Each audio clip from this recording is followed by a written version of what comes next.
Merci beaucoup, cher Michel. Bonjour à tous, bienvenue. Nous sommes très heureux avec les Égyptiens de vous avoir retrouvés. Alors, vous savez, lors de son séjour en Espagne en 1932, le philosophe et poète de langue ourdou, Mohammed Iqbal, a écrit l'un de ses plus célèbres poèmes, Masjid al-Qurtaba. Et l'expérience du voyage et de sa visite s'y transmue en une contemplation historique et spirituelle de l'islam à l'épreuve du temps.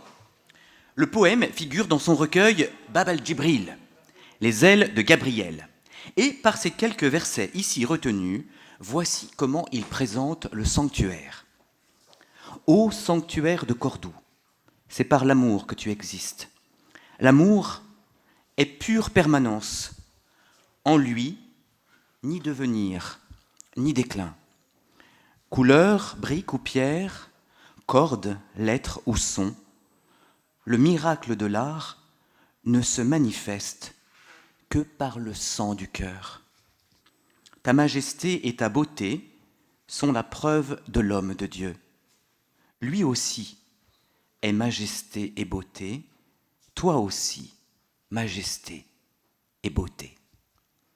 Ta construction est durable, tes colonnes innombrables, comme une foule de palmiers dans le désert de Syrie.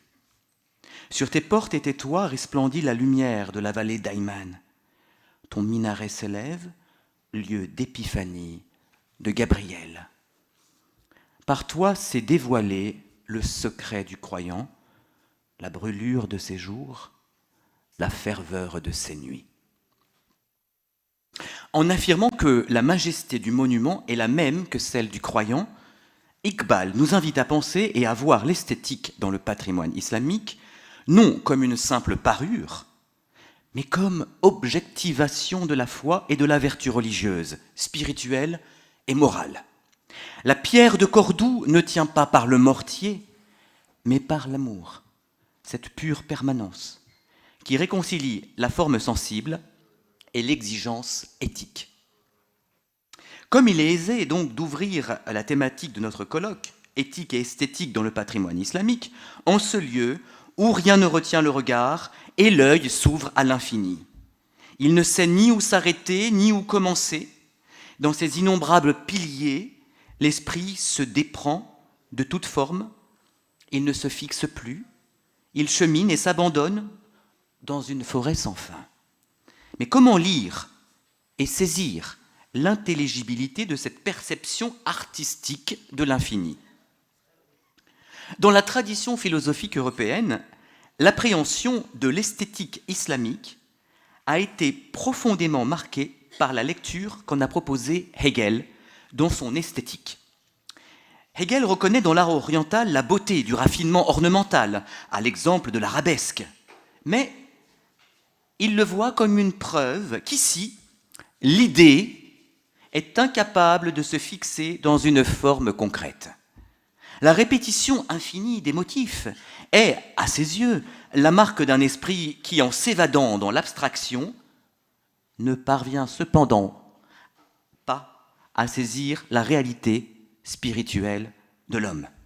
Pour lui, si l'art oriental se caractérise par l'effort de l'esprit pour exprimer l'absolu, il ne dispose pas d'une forme sensible adéquate, ce qui engendre un déséquilibre persistant entre l'idée et la figure artistique.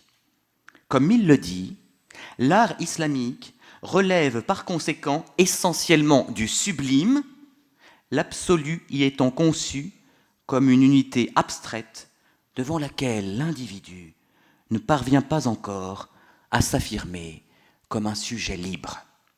L'art islamique manifeste une orientation spirituelle authentique et historiquement affirmée, mais il demeure pour Hegel un art préclassique. C'est une unvollkommene, unangemessene, vorbereitende Kunst, c'est-à-dire un art inachevé, inaccompli, inadéquat, préparatoire. Il n'est pas en mesure d'atteindre l'unité accomplie de la forme et de la liberté subjective qui définit l'art classique, qu'il soit grec puis romantique. Cette impossibilité de figurer l'absolu empêche l'unité consciente entre forme et contenu. Condition, pour lui, de l'art accompli. Cette vision a profondément marqué l'orientalisme des 19e et 20e siècles. Et encore aujourd'hui, elle modèle certains jugements sur l'esthétique artistique islamique.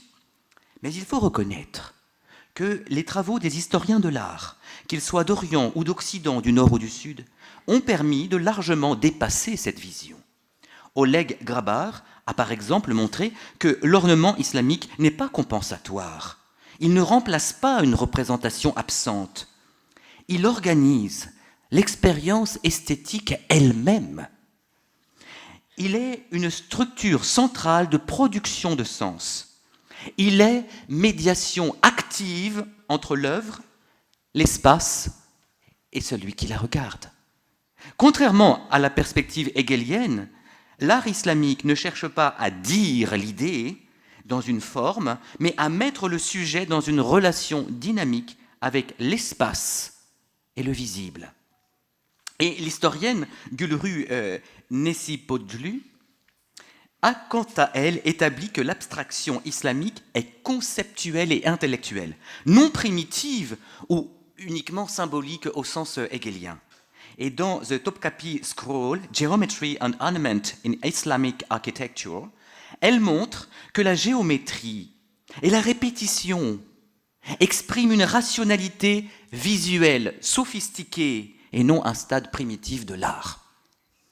En sondant, en scrutant le patrimoine philosophique, théologique, juridique, spirituel de l'islam, d'autres chercheurs ont aussi montré qu'il offre des perspectives originales pour penser le lien entre éthique et esthétique, qu'il dispose de concepts propres qui traduisent une appréhension singulière que la vision philosophique hegelienne ne parvient pas à atteindre, prisonnière d'une lecture européano-centrée du monde.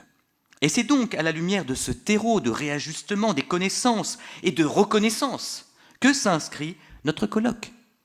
Mais il convient au préalable de relever et de lever une difficulté, et non des moindres, vous allez voir, sans laquelle, il me semble, notre ambition s'exposerait au risque de reconduire, sous une autre forme, l'européocentrisme hegelien.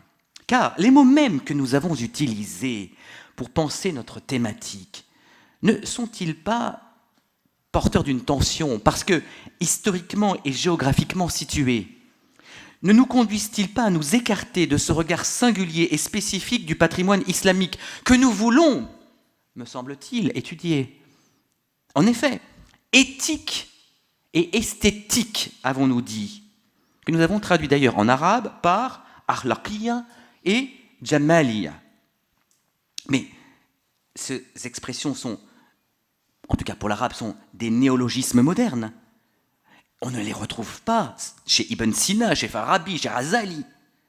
Ils traduisent en fait, ce que d'ailleurs éthique et esthétique aussi traduit, une problématique du XVIIIe siècle et qui relève de distinctions philosophiques entre l'esthétique et le beau, l'éthique et le moral, posées à l'époque moderne.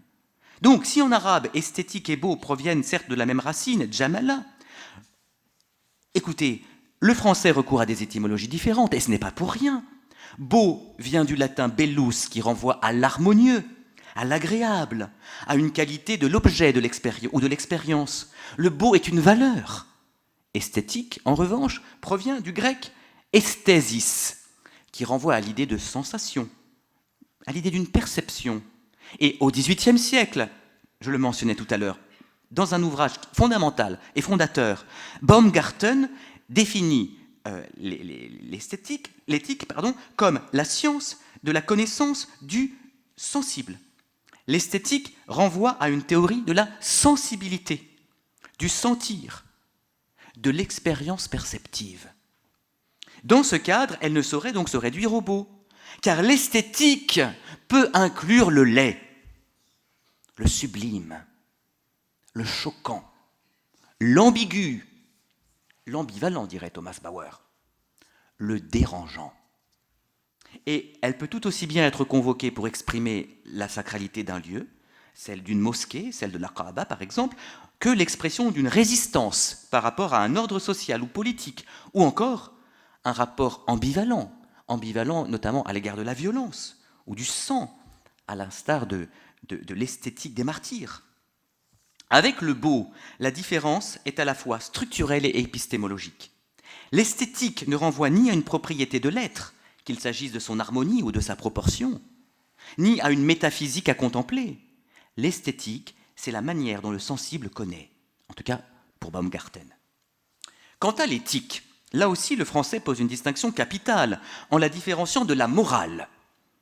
Là où l'arabe utilise, encore une fois, khalaqa pour morale et esthétique, khalaqiya, le français s'appuie sur deux étymologies différentes qui explicitent la différenciation.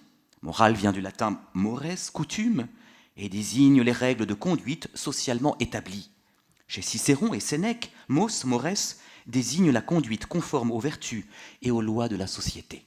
Ainsi, la morale prescrit ce que l'on doit faire pour se conformer aux usages et aux vertus collectives. Dans la philosophie moderne, la morale s'universalise avec l'impératif catégorique kantien, mais vous voyez, elle reste très normative. L'éthique, quant à elle, vient du grec ethos, caractère. L'éthique aristotélicienne est pratique. Elle vise le déimonia, c'est-à-dire la vie bonne, en formant le caractère par l'habitude et la raison. Elle concerne la formation intérieure et le développement des dispositions personnelles. Dans la philosophie moderne, elle est réflexive et contextuelle. Elle est liée à l'autonomie du sujet et au jugement. Elle est, selon les mots de Ricoeur, la visée de la vie bonne avec et pour autrui dans des institutions justes. Définition magistrale qui souligne les dimensions relationnelles et politiques de l'éthique. L'éthique y est aussi affirmée dans une dimension téléologique, celle de la vie bonne, puisqu'elle oriente l'existence vers un accomplissement, une finalité, avant toute règle. Là où la morale introduit d'abord à l'exigence normative. Pour traduire l'éthique aristotélicienne, les philosophes arabes ont utilisé le mot akhlaq, tandis que le mot akhlaqiya est utilisé dans le sens moderne pour traduire la dimension critique et réflexive propre à l'éthique. Dans ces considérations étymologiques, nous remarquons que la terminologie arabe retenue pour le titre de notre colloque l'inscrit en réalité dans une problématique qui n'est pas d'abord liée à un questionnement patrimonial. Elle n'appelle pas d'emblée à puiser dans les sources islamiques classiques pour penser la relation entre éthique et esthétique. Certes, la terminologie n'exclut pas le questionnement d'un point de vue islamique, qu'il s'agisse de l'expérience ou de l'expression du sensible. Elle permet de rendre compte de la quête du bonheur, du désir de bien vivre, de la volonté de visualiser un rapport positif à autrui, de façonner un dialogue interreligieux ou interculturel qui s'appuie sur des esthétiques aux sources multiples. Elle peut aussi renvoyer à des questions relatives à la responsabilité de l'artiste, aux limites de la transgression, à l'éthique de la représentation du djihad, de la violence ou du sacré, ou encore à l'usage esthétique des technologies. Tout cela, nous allons l'aborder au cours de cette semaine. Mais tout cela est possible, mais vous voyez que tout cela relève d'une problématique moderne et contemporaine qui n'invite pas à partir du patrimoine islamique lui-même comme source première, ce qui, reconnaissons-le, n'est pas le moindre des paradoxes. Paradoxe d'autant plus conséquent que maints penseurs médiévaux musulmans ont traité, en fait, de questions relatives à l'imbrication de la beauté, de la sensibilité, de l'art et de la perfection. Et ils ont su forger des concepts pour leurs traités de philosophie, de théologie, de droit, de médecine, d'optique ou de rhétorique. Que l'on songe par exemple à ces concepts de Jamal, de Husn, de Zina, de Ihsan. Ce ne sont pas ces concepts que nous avons choisis. Ne disent-ils pas pourtant quelque chose de spécifique de l'imbrication entre éthique et esthétique? Et donc, si oui, comment cette relation dans le monde croyant musulman est-elle parvenue à exprimer une pensée particulière sur la transcendance de Dieu et façonner aussi un chemin spirituel, mystique, singulier pour le croyant? En fait, la question a été travaillée en philosophie de l'art. Et les travaux de Afif Bahnasi ont notamment montré que Abu Hayyan at-Tawhidi, le philosophe de Bagdad du Xe siècle, n'était pas seulement un littérateur, mais aussi un théoricien de la beauté des formes. La calligraphie a été lue chez lui comme une jonction entre la perfection de la nature et la spiritualité de l'âme. Chez Abu Hayyan at-Tawhidi, en effet, elle n'est pas une simple technique de transcription des versets du Coran, mais elle est le lieu d'une fusion entre métaphysique, psychologie et art plastique. Et dans sa célèbre Risala fi al-Khat wal-Qalam, l'épître sur la calligraphie et le kalam, il pose des fondements qui transforment l'écriture en une véritable phénoménologie de l'esprit. Contrairement à Hegel, qui voyait donc dans la calligraphie une incomplétude, même parfois un appauvrissement, At-Tawhidi parle de géométrie spirituelle, Handasa Ruhaniya. Il en donne une définition d'ailleurs devenue célèbre. L'écriture est une géométrie spirituelle, bien qu'elle se manifeste au moyen d'un instrument corporel. Et avec la calligraphie, la beauté de la lettre repose sur la proportion, tanasub, et la mesure, tasawi. Comme la géométrie, elle cherche l'équilibre parfait et atidal. Et cette perfection géométrique reflète l'harmonie de l'univers créé par Dieu. En traçant une ligne parfaite, le calligraphe imite la précision de la création divine. Mais ce n'est pas tout. Le mouvement de la main n'est que le résultat d'un processus qui commence dans l'âme elle-même. La beauté du tracé est le reflet direct de la pureté de l'âme du scribe. Si l'âme est troublée, le trait sera hésitant. Si l'âme est en harmonie avec son Seigneur et son caractère, le trait sera ferme et gracieux. Ainsi, l'esthétique rejoint l'éthique. Le calligraphe doit cultiver ses vertus intérieures pour que sa main devienne un instrument fidèle de la lumière intérieure. Pour Tawhidi, la plume est l'interprète de l'intellect. Autrement dit, l'esthétique calligraphique est intelligible avant d'être sensible. Intelligible avant d'être sensible. L'admiration éprouvée devant un beau manuscrit n'est pas seulement visuelle, elle est une reconnaissance par l'intellect de la sagesse et de la lumière déposée dans les formes calligraphiques. Cette cohérence, cette imbrication entre l'esthétique et l'éthique sont explicitées par des concepts qui renvoient à la fois à des qualités techniques et esthétiques. Le wadih, la clarté, est celui de la lettre qui doit être lisible, car la vérité divine ne supporte pas l'obscurité. Le sal, la fluidité, la facilité, est celui du trait qui doit sembler naturel, sans effort excessif, reflétant la générosité de la nature.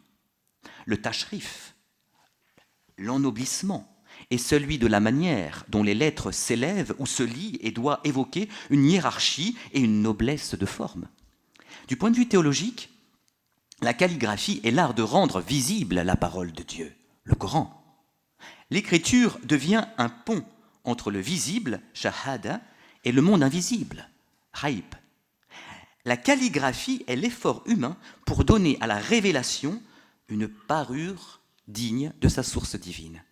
Et si l'on devait résumer en quelques mots, il appert que pour Tawhidi, la calligraphie est l'art où l'esthétique, la belle forme, l'éthique, la discipline de l'âme, et la théologie, la révélation du verbe, de la parole, ne font qu'un.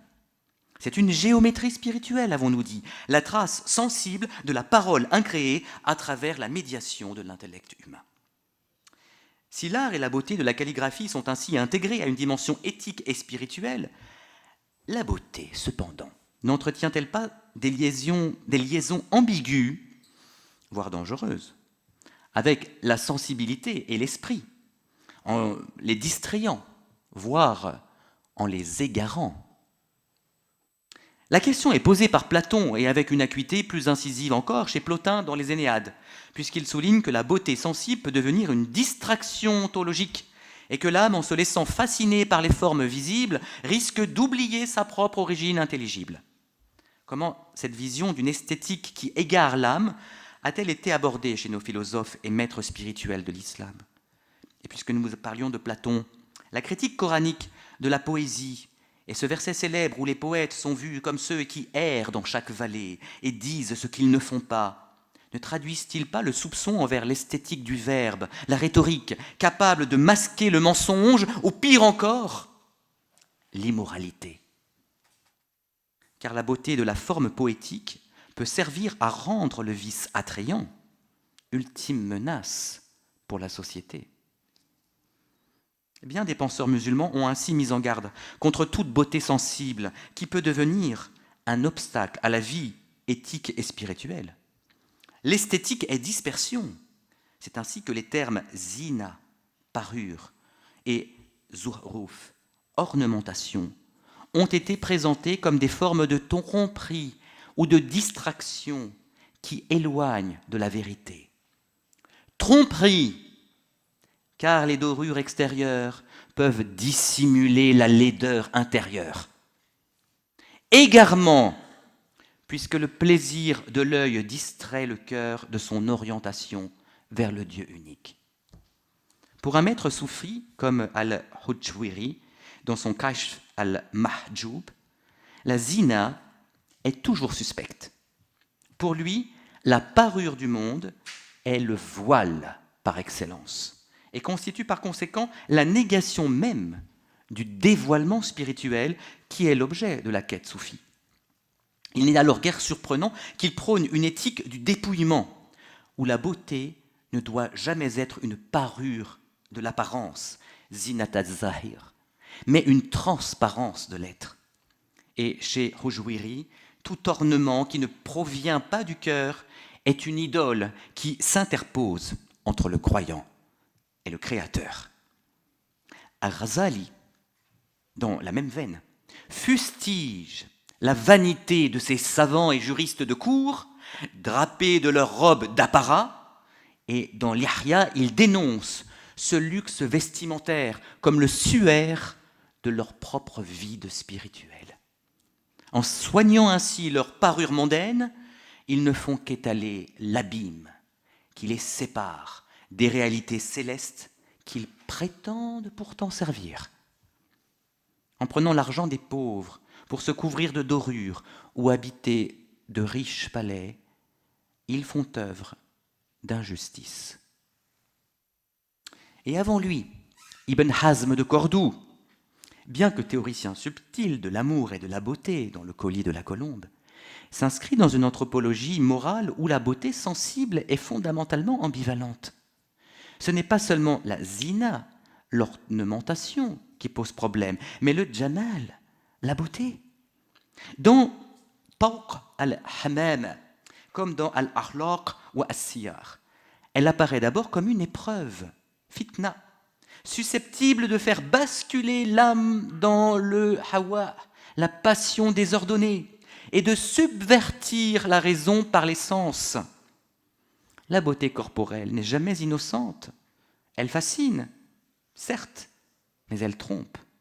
Elle attire, certes, mais elle peut aveugler l'intellect si elle n'est pas strictement subordonnée à la vertu morale. D'où cette ascèse du regard par laquelle Ibn Hazm s'emploie à en disséquer l'illusion. فَإِنْ أَعْجَبْتَ بِجَمَالِكَ فَتَفَكَّرْ فِي إِسْتِحَالَتِكَ فِي الْقَبْرِ جِيفَةً مُنْتِنَةً جُهْرَبُ مِنْ كُرْبِهَا وَفِي سَيْرُورَتِكَ هَرِمًا قَبِيحًا. Si tu t'émerveilles de ta beauté, pense à ce que tu deviendras dans la tombe, un cadavre en décomposition dont on s'enfuit, et à ce que tu seras dans ta vieillesse, un être laid et brisé. Cette posture n'est pas seulement morale, elle repose sur une épistémologie implicite. Le sensible est un lieu de danger pour la raison. Et la beauté, loin d'être un chemin vers le vrai, doit être tenue en suspicion, surveillée, disciplinée. Mais cette méfiance envers la beauté sensible est-elle la marque de toute la pensée islamique médiévale?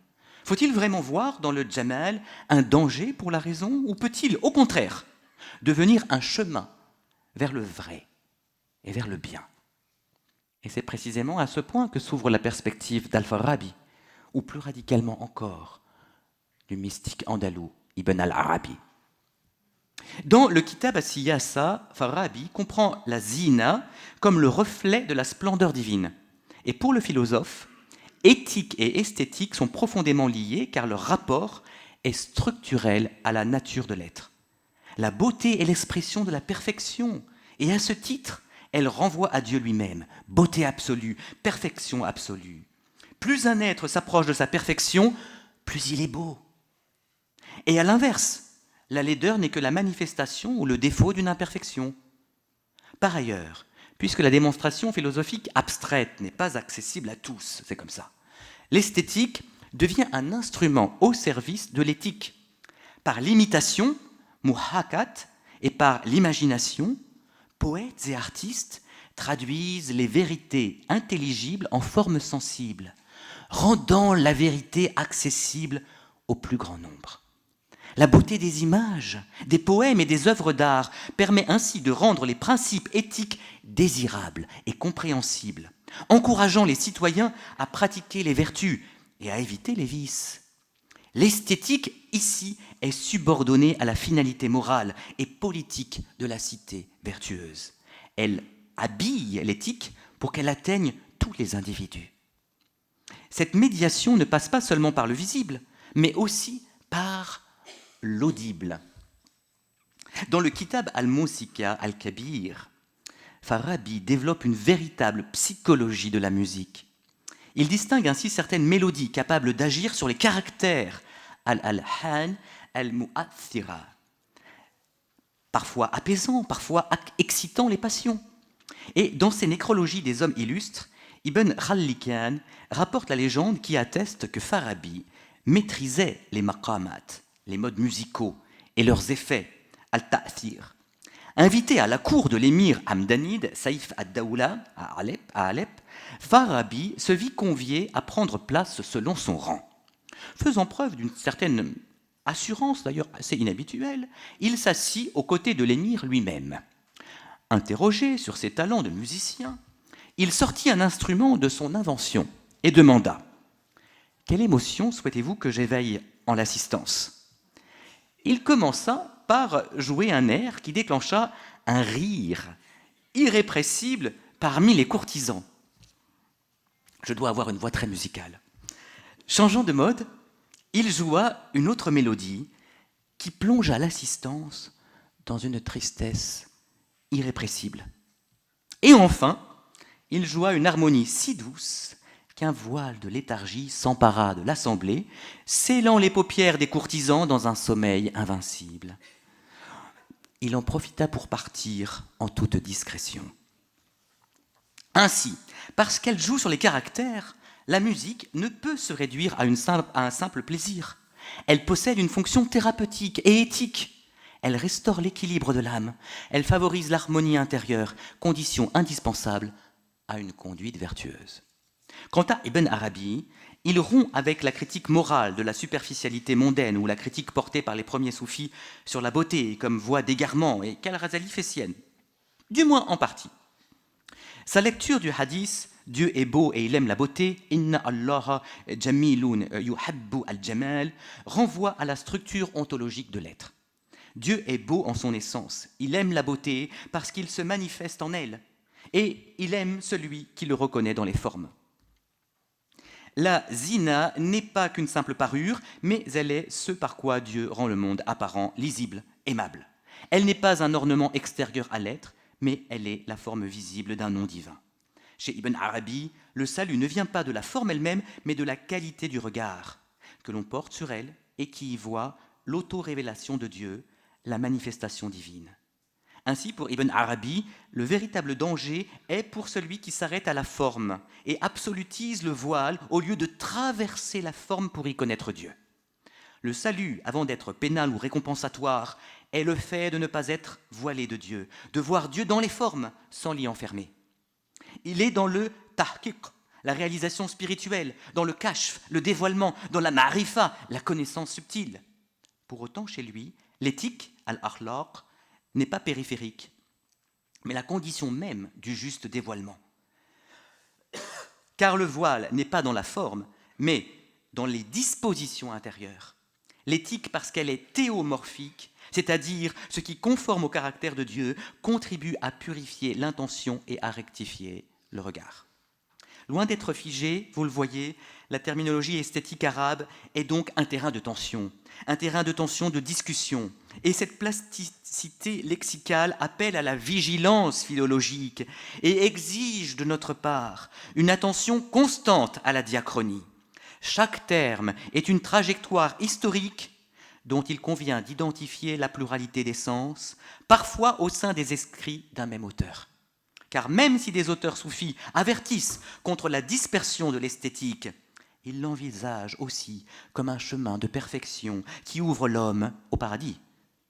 Face aux mises en garde, aux critiques et aux condamnations, anciennes comme contemporaines, certains, parfois les mêmes, ont pourtant vu dans le lien entre l'esthétique et l'adab, entendu comme littérature, culture et éthique du bel agir, la voie qui permet de dépasser l'ambivalence entre éthique et esthétique.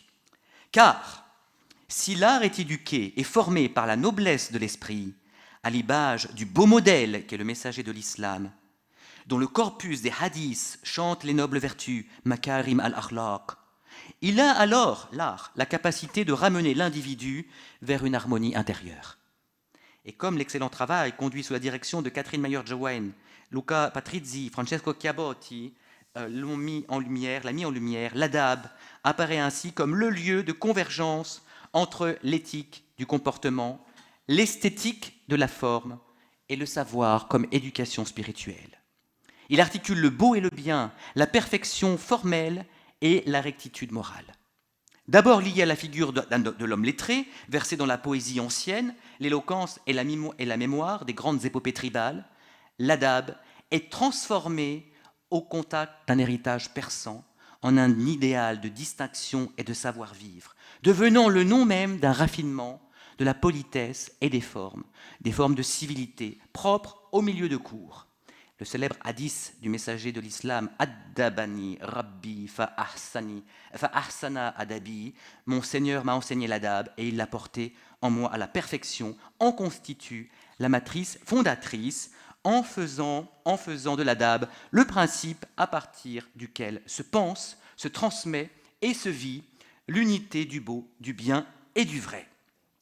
Ainsi, le patrimoine islamique présente le beau, le juste et le vrai selon une pluralité de registres qui ne s'excluent pas mais se répondent.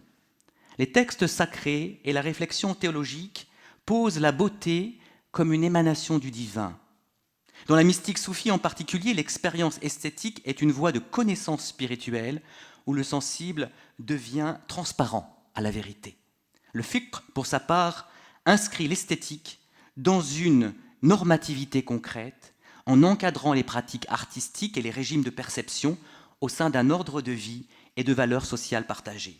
Quant à la falsafa, elle opère une médiation décisive entre l'héritage grec et la pensée arabe, en concevant la beauté comme une forme d'intelligibilité du réel, perçue par l'intellect comme reflet de la vérité de l'ordre du monde.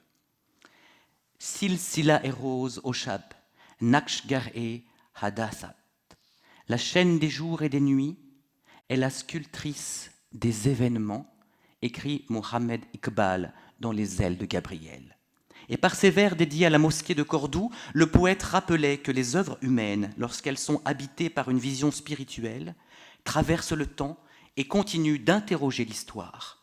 C'est dans cet esprit que ce colloque entend se situer, penser les articulations entre éthique et esthétique dans le patrimoine islamique en prenant la mesure de leurs tensions comme de leurs promesses et en reconnaissant dans la beauté non un simple ornement du sens, mais l'un des lieux où se joue, à travers les siècles, le rapport de l'homme au vrai, au juste et au divin.